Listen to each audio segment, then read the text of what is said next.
Beetroot കൊണ്ട് ഒരു തോരൻ. Beetroot തൊലി കളഞ്ഞെടുക്കണം. അത് നമ്മൾ ചെറുതായിട്ട് കുനുകുനേന്ന് നുറുക്കിയെടുക്കണം.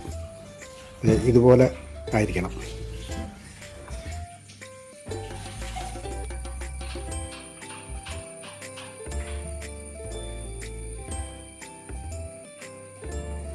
ഇനി ഇതിൻ്റെ ചേരുവകൾ എന്തൊക്കെയാണെന്ന് നോക്കാം. നാളികേരം ചിരണ്ടിയത്, ഒരു 5-6 ഉള്ളി, പിന്നെ മുളക് പൊടി, മഞ്ഞൾപ്പൊടി. അതുമാതിരി ഞാനിവിടെ മറ്റൊന്ന് എടുത്തു വച്ചിരിക്കുന്നത് കുരുമുളക് പൊടിയാണ് കേട്ടോ. അത് ഇതിൻ്റെ കൂടെ ഇപ്പോൾ ആവശ്യമില്ല, അത് അവസാനത്തെ ഒരു പ്രയോഗമാണ്.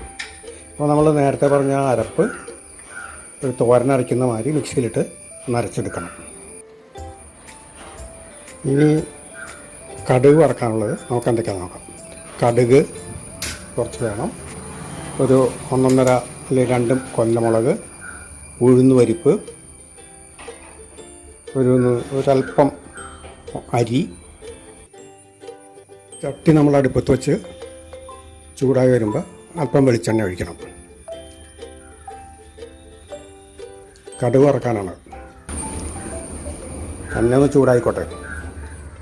എണ്ണ ചൂടായി വരുമ്പോൾ നമുക്ക് ആ കടുക് അതിലിട്ട് പൊട്ടിക്കാം.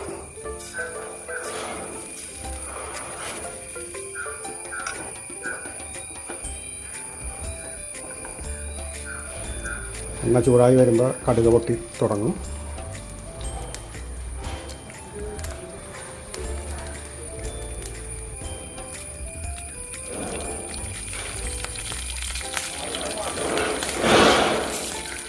നമ്മൾ ബാക്കി എടുത്ത് വെച്ചിരിക്കുന്ന അരിയും അതുമാതിരി തന്നെ ബാക്കിയുള്ള മുളക് എല്ലാം കൂടി അതിലിട്ട് പൊട്ടിച്ചെടുക്കാം.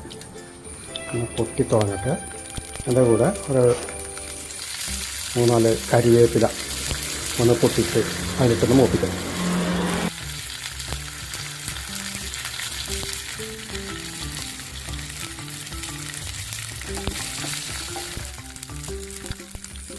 ഇനി നമ്മൾ നേരത്തെ അരിഞ്ഞു വച്ചിരിക്കുന്ന ബീറ്റ്റൂട്ട് അതിലേക്ക് ഇട്ട് കൊടുക്കണം.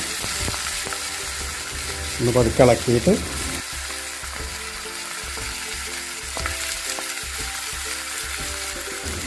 ഒരല്പം വെള്ളം ഒഴിച്ച് കൊടുക്കണം കേട്ടോ. ഇതിൽ സാധാരണ ഇലത്തോരനിലൊന്നും നമ്മൾ വെള്ളം ഒഴിക്കാറില്ല, കാരണം കുഴഞ്ഞു പോകും. ഇതിൽ പക്ഷേ വെള്ളം ഒഴിച്ചാൽ മാത്രമേ അതൊന്ന് വെന്ത് കിട്ടുള്ളൂ.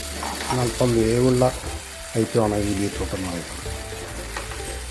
അതൊന്ന് തിളച്ച് വെള്ളമൊക്കെ ഒന്ന് വറ്റട്ടെ. നമ്മൾ നേരത്തെ അരപ്പിൽ മുളക് പൊടിയും മഞ്ഞൾപ്പൊടിയും മാത്രമേ ഇട്ടിട്ടുള്ളൂ, ഉപ്പ് ഇട്ടിട്ടില്ല. അപ്പോൾ നമുക്കിപ്പോൾ ഇവിടെ നമുക്ക് ഉപ്പിട്ട് കൊടുക്കാം. ആവശ്യമുള്ള ഉപ്പ് ആഡ് ചെയ്യാം.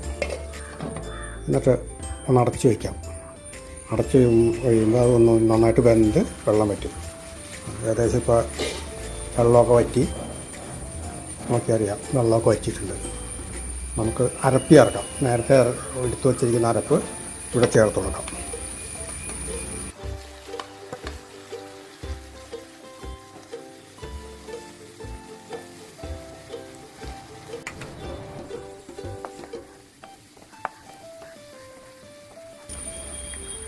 നമ്മൾ നേരത്തെ പറഞ്ഞ ഐറ്റം ഉണ്ടല്ലോ, കുരുമുളക് പൊടി, അതിവിടെ അല്പം ഒരു 1/2 സ്പൂൺ, ഒരു 1/4 സ്പൂൺ അവിടെ വിതരണം നല്ലതാണ്. മറ്റൊന്നുമല്ല, ഈ ക്യാരറ്റിനൊരു മധുരമായിരിക്കും. അപ്പം മധുരം കൊണ്ടൊരു മട്ടിപ്പുണ്ടാവും. അതില്ലാതിരിക്കാൻ വേണ്ടിയിട്ടാണ് കുരുമുളക് പൊടി ആഡ് ചെയ്യുന്നത്. അതായത് തോരനെ സ്വാദ് വർദ്ധിക്കാനാണ് നല്ലതാണ്. കുരുമുളക് പൊടി കൂടി ആഡ് ചെയ്തു, അരപ്പായി എല്ലാമായി ഇപ്പോൾ തോരൻ റെഡിയായിക്കൊണ്ടിരിക്കുകയാണ്. വെറുവെറുന്നാവുന്നത് നമ്മുടെ ആവശ്യമനുസരിച്ച് വെള്ളം വറ്റുന്നത് പോലെ ജീവിതം ഫ്രൈ ആവണം, നല്ലത് ശരിയാവുള്ളൂ. കണ്ടോ, ഈ പരുവത്തിലാണ് നമ്മളിവിടെ തോരൻ ആക്കിയിരിക്കുന്നത്. ഇതാണ് ബീറ്റ്റൂട്ട് തോരൻ. വല്ലപ്പോഴൊക്കെ ബീറ്റ്റൂട്ട് നല്ലതാണ് കേട്ടോ തോരൻ. സ്ഥിരമായിട്ട് നമ്മൾ ഉപയോഗിക്കുമ്പോൾ ചിലപ്പോൾ മട്ടും, അല്പം മധുരമുള്ളതുകൊണ്ട്. അപ്പോൾ നമ്മുടെ ബീറ്റ്റൂട്ട് തോരൻ റെഡിയായി.